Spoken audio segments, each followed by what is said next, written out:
പ്രിയപ്പെട്ട കൂട്ടുകാരെ, പുതിയൊരു വീഡിയോയിലേക്ക് എല്ലാവർക്കും സ്വാഗതം. ബൈബിൾ വായന, ബൈബിൾ റീഡിംഗ്. യോഹന്നാൻ 13:3/2025. വിശുദ്ധ യോഹന്നാൻ്റെ സുവിശേഷം 13-ാം അധ്യായമാണ് ഇന്ന് വായിക്കുന്നത്. 21 അധ്യായങ്ങളുള്ള വിശുദ്ധ യോഹന്നാൻ്റെ സുവിശേഷം മാർച്ച് 1-ാം തീയതി മുതൽ വായിച്ചു തുടങ്ങി. ഇന്ന് 13-ാം അധ്യായം വായിക്കുന്നു. മാർച്ച് 21-ന് ഈ വായന പൂർത്തിയാവുമെന്ന് പ്രതീക്ഷിക്കുന്നു. ഇന്ന് 13/3/2025. ഇന്ന് വായിക്കുന്നത് 13-ാം അധ്യായം. യോഹന്നാൻ അധ്യായം 13. ശിഷ്യന്മാരുടെ പാദം കഴുകുന്നു. ഈ ലോകം വിട്ട് പിതാവിൻ്റെ സന്നിധിയിലേക്ക് പോകാനുള്ള സമയമായി എന്ന് പെസഹ തിരുനാളിന് മുമ്പ് യേശു അറിഞ്ഞു. ലോകത്തിൽ തനിക്ക് സ്വന്തമായുള്ളവരെ അവൻ സ്നേഹിച്ചു, അവസാനം വരെ സ്നേഹിച്ചു. അത്താഴ സമയത്ത് പിശാച് ശിമയോൻ്റെ പുത്രനായ യൂദാസ് സ്കറിയോത്തായുടെ മനസ്സിൽ യേശുവിനെ ഒറ്റിക്കൊടുക്കുവാൻ തോന്നിച്ചു. പിതാവ് സകലതും തൻ്റെ കരങ്ങളിൽ ഏൽപ്പിച്ചിരിക്കുന്നുവെന്നും താൻ ദൈവത്തിൽ നിന്ന് വരികയും ദൈവത്തിങ്കലേക്ക് പോവുകയും ചെയ്യുന്നുവെന്നും യേശു അറിഞ്ഞു. അത്താഴത്തിനിടയിൽ അവൻ എഴുന്നേറ്റ് മേലങ്കി മാറ്റി ഒരു തൂവാലയെടുത്ത് അരയിൽ കെട്ടി. അനന്തരം ഒരു താലത്തിൽ വെള്ളമെടുത്ത് ശിഷ്യന്മാരുടെ പാദങ്ങൾ കഴുകാനും അരയിൽ ചുറ്റിയിരുന്ന തൂവാല കൊണ്ട് തുടയ്ക്കാനും തുടങ്ങി. അവൻ ശിമയോൻ പത്രോസിൻ്റെ അടുത്തെത്തി. പത്രോസ് അവനോട് ചോദിച്ചു, കർത്താവേ, നീ എൻ്റെ കാൽ കഴുകുകയോ? യേശു പറഞ്ഞു, ഞാൻ ചെയ്യുന്നതെന്തെന്ന് ഇപ്പോൾ നീ അറിയുന്നില്ല, എന്നാൽ പിന്നീട് അറിയും. പത്രോസ് പറഞ്ഞു, നീ ഒരിക്കലും എൻ്റെ പാദം കഴുകരുത്. യേശു പറഞ്ഞു, ഞാൻ നിന്നെ കഴുകുന്നില്ലെങ്കിൽ നിനക്ക് എന്നോട് കൂടെ പങ്കില്ല. ശിമയോൻ പത്രോസ് പറഞ്ഞു, കർത്താവേ, എങ്കിൽ എൻ്റെ പാദങ്ങൾ മാത്രമല്ല കരങ്ങളും ശിരസും കൂടി കഴുകണമേ. യേശു പ്രതിവചിച്ചു, കുളി കഴിഞ്ഞവൻ്റെ കാലുകൾ മാത്രമേ കഴുകേണ്ടതുള്ളൂ. അവൻ മുഴുവൻ ശുചിയായിരിക്കും. നിങ്ങളും ശുദ്ധിയുള്ളവരാണ്, എന്നാൽ എല്ലാവരുമല്ല. തന്നെ ഒറ്റിക്കൊടുക്കുന്നവൻ ആരാണെന്ന് അവൻ അറിഞ്ഞിരുന്നു. അതുകൊണ്ടാണ് നിങ്ങളിൽ എല്ലാവരും ശുദ്ധിയുള്ളവരല്ല എന്ന് അവൻ പറഞ്ഞത്. അവരുടെ പാദങ്ങൾ കഴുകിയതിന് ശേഷം അവൻ മേലങ്കി ധരിച്ച് സ്വസ്ഥാനത്തിരുന്നു. അവരോട് പറഞ്ഞു, ഞാൻ എന്താണ് നിങ്ങൾക്ക് ചെയ്തതെന്ന് നിങ്ങൾ അറിയുന്നുവോ? നിങ്ങൾ എന്നെ ഗുരു എന്നും കർത്താവ് എന്നും വിളിക്കുന്നു. അത് ശരി തന്നെ, ഞാൻ ഗുരുവും കർത്താവുമാണ്. നിങ്ങളുടെ കർത്താവും ഗുരുവുമായ ഞാൻ നിങ്ങളുടെ പാദങ്ങൾ കഴുകിയെങ്കിൽ നിങ്ങളും പരസ്പരം പാദങ്ങൾ കഴുകണം. എന്തെന്നാൽ ഞാൻ നിങ്ങൾക്ക് ചെയ്തതുപോലെ നിങ്ങളും ചെയ്യേണ്ടതിന് ഞാൻ നിങ്ങൾക്കൊരു മാതൃക നൽകിയിരിക്കുന്നു.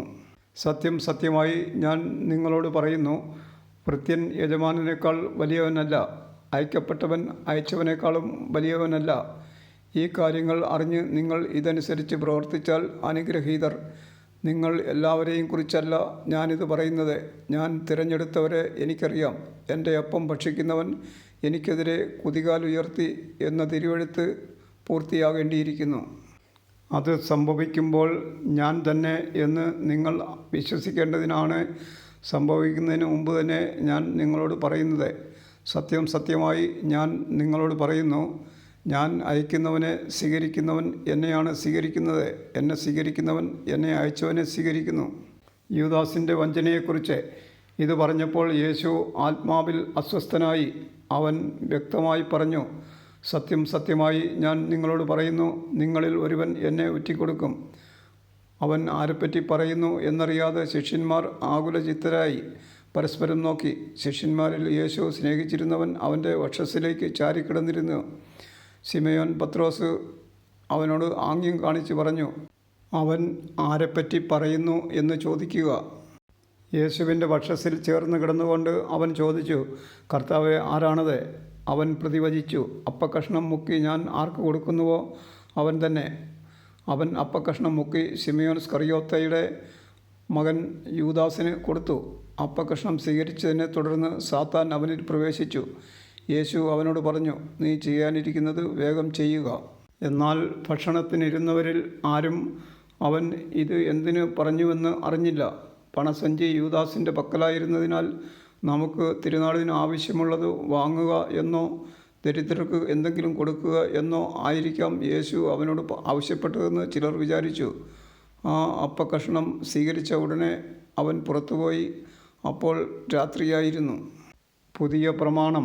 അവൻ പുറത്തു പോയി കഴിഞ്ഞപ്പോൾ യേശു പറഞ്ഞു, ഇപ്പോൾ മനുഷ്യപുത്രൻ മഹത്വപ്പെട്ടിരിക്കുന്നു, അവനിൽ ദൈവവും മഹത്വപ്പെട്ടിരിക്കുന്നു.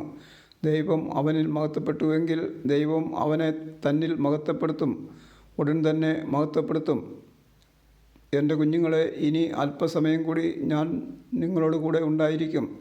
നിങ്ങൾ എന്നെ അന്വേഷിക്കും. എന്നാൽ ഞാൻ യഹൂദരോട് പറഞ്ഞതുപോലെ ഇപ്പോൾ നിങ്ങളോടും പറയുന്നു, ഞാൻ പോകുന്നിടത്തേക്ക് വരാൻ നിങ്ങൾക്ക് കഴിയുകയില്ല.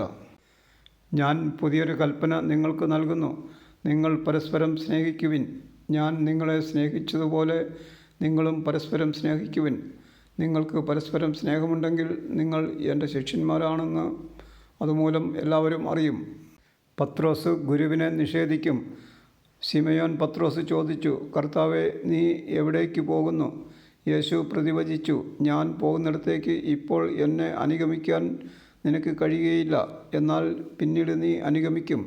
പത്രോസ് പറഞ്ഞു, കർത്താവേ, ഇപ്പോൾ തന്നെ നിന്നെ അനുഗമിക്കാൻ എനിക്ക് കഴിയാത്തത് എന്തുകൊണ്ട്? നിനക്ക് വേണ്ടി എൻ്റെ ജീവൻ ഞാൻ ത്യജിക്കും. യേശു പ്രതിവചിച്ചു, നീ എനിക്ക് വേണ്ടി ജീവൻ ത്യജിക്കുമെന്നോ? സത്യം സത്യമായി ഞാൻ നിന്നോട് പറയുന്നു, നീ എന്നെ 3 പ്രാവശ്യം തള്ളിപ്പറയുന്നത് വരെ കോഴി കൂവുകയില്ല. 21 അധ്യായങ്ങളുള്ള ഈ സുവിശേഷം മുഴുവൻ വായിക്കാൻ കൃപ തരണമേ എന്ന് ദൈവത്തോട് പ്രാർത്ഥിക്കുന്നു. ഇന്ന് വിശുദ്ധ യോഹന്നാൻ്റെ സുവിശേഷം 13-ാം അധ്യായം വായന പൂർണ്ണമായി. അതിനെ സഹായിച്ച ദൈവത്തോട് നന്ദി പറയുന്നു. Thank you.